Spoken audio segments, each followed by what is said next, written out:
MS Dhoni का प्रचंड प्रहार, उसके बाद भी मिली सीएसके को हार।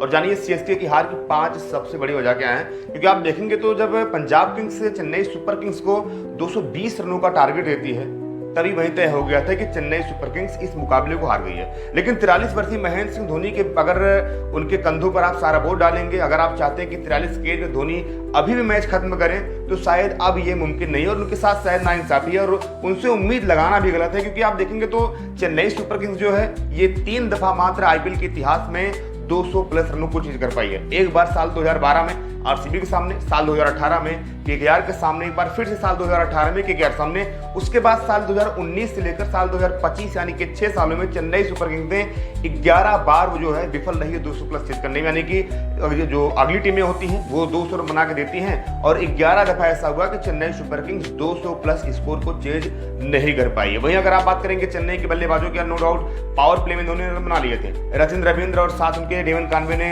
अच्छी बल्लेबाजी करी थी, लेकिन वो इंटेंट नहीं दिखा कि ये शायद जीतने के लिए खेल रहे हैं। जैसे ये लग रहा था कि मानो अपना ये स्ट्राइक रेट मेंटेन कर रहे हैं। स्ट्राइक रेट मेंटेन होता नहीं है, दबाव बढ़ता जाता है और मिडिल ओवरों में ही लगभग आप देखेंगे तो 15 रन प्रति ओवर चाहिए था, यानी कि जो रिक्वायर्ड रन रेट था वो लगभग 15 का पहुंच जाता है। हमने इसलिए कहा कि इंटेंट नहीं दिखा क्योंकि लगभग 9 ओवर तक चेन्नई के लिए एक भी 6 नहीं लगे थे जब डेवन कॉनवे बल्लेबाजी कर रहे थे और रचिन रविंद्र बल्लेबाजी कर रहे थे। दोनों क्रीज पर जमे हुए थे, लेकिन जैसे लगा कि रचिन रविंद्र अपने जो विकेट उन्होंने गंवाया वो बल्ला फेंका और कैच आउट होते हैं, वो सीधे चले जाते हैं। फिर आते हैं यहाँ पर कप्तान ऋतुराज गायकवाड़। ऋतुराज गायकवाड़ को पता नहीं क्या हो जाता है, जब रन चेज करने आते हैं तो उनका बल्ला पूरी तरीके से खामोश रहता है। वो आप उनको देखेंगे जिस तरीके से जब चेन्नई मैच पहले खेलती है, जहाँ बैटिंग करती है, वहां पर उनका प्रदर्शन बहुत शानदार रहा है। लेकिन जब चेन्नई चेज करने जाती है तो ऋतुराज गायकवाड़ का जो स्ट्राइक रेट वो मात्र 114 हो जाता है, जो एवरेज है मात्र 21 का हो जाता है और ऋतुराज जो है वो पूरी तरीके से यहाँ पर विफल हो जाते हैं। फिर आप देखेंगे यहाँ पर जिस तरीके से बल्लेबाजी करी डेवन कॉनवे ने,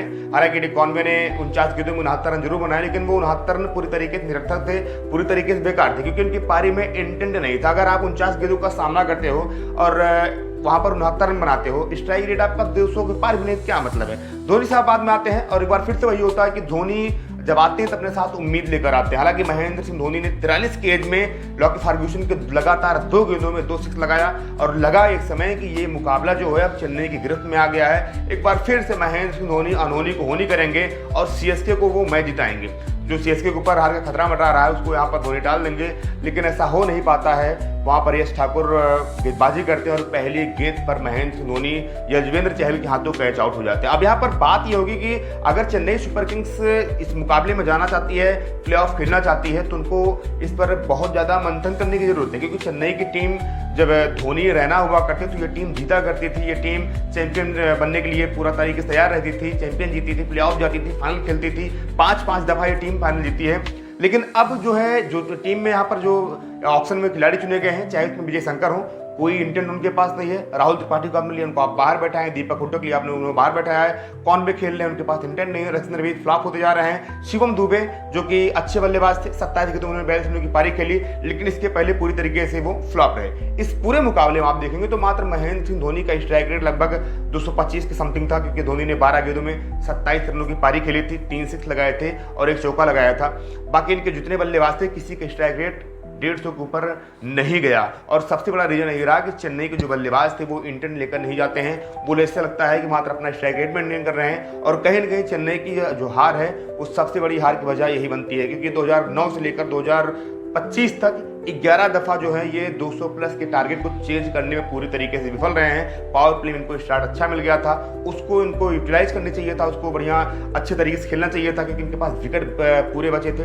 पावर प्ले में उन्होंने जिस तरीके से बल्लेबाजी करी थी, लेकिन बीच के ओवर में आप देखेंगे मिडिल ओवर में चाहे वो शिवम दुबे हो, चाहे डेवन कॉनवे हो, चाहे रचिन रविंद्र हो, चाहे ऋतुराज गायकवाड़ हो, चाहे फिर आप देखेंगे जिस तरीके से बल्लेबाजी करने आते हैं यहाँ पर जो और उनके पास बल्लेबाज थे, ये पूरी तरीके से फ्लॉप रहते हैं। और आज यहाँ पर महेंद्र सिंह धोनी नंबर 5 पर बल्लेबाजी करने आते हैं उस समय जब चेन्नई को जीत के लिए 16 गेंदों में 57 रनों की दरकार थी और धोनी जो है लगातार 2 6 लगाते हैं। फिर ये हुआ कि भैया 2 ओवर में अब चेन्नई को यहाँ पर चाहिए 42 रन। फिर होता कि धोनी जो है अगले ओवर में 6 लगाते हैं, 4 लगाते हैं, बचता है 1 ओवर में 29 रन। ये होता कि धोनी है तो मुमकिन है, और धोनी ने लगभग 23-24 रन बनाकर मैच को जिताया था लास्ट ओवर में। आप कई बार देखेंगे, कई बार जिताया उन्होंने, लेकिन वही होता कि पहली गेंद पर वो आउट हो जाते हैं और चेन्नई की उम्मीदों पर पूरी तरीके से पानी फिर जाता है। चेन्नई बैक टू बैक यहाँ पर 4 मुकाबले अपने हाथ जाती है। पहला मैच मुंबई के सामने उन्होंने जीता था, उसके बाद लगातार, चाहे आप देखेंगे यहाँ पर जिस तरीके से मुकाबला आरसीबी को हुआ, गुजरात को हुआ, पंजाब को हुआ और राजस्थान रॉयल्स को हुआ, ये चारों मुकाबले अपने हार जाते हैं। और अब जो है चेन्नई के ऊपर खतरा ये मंडरा रहा है कि ये टीम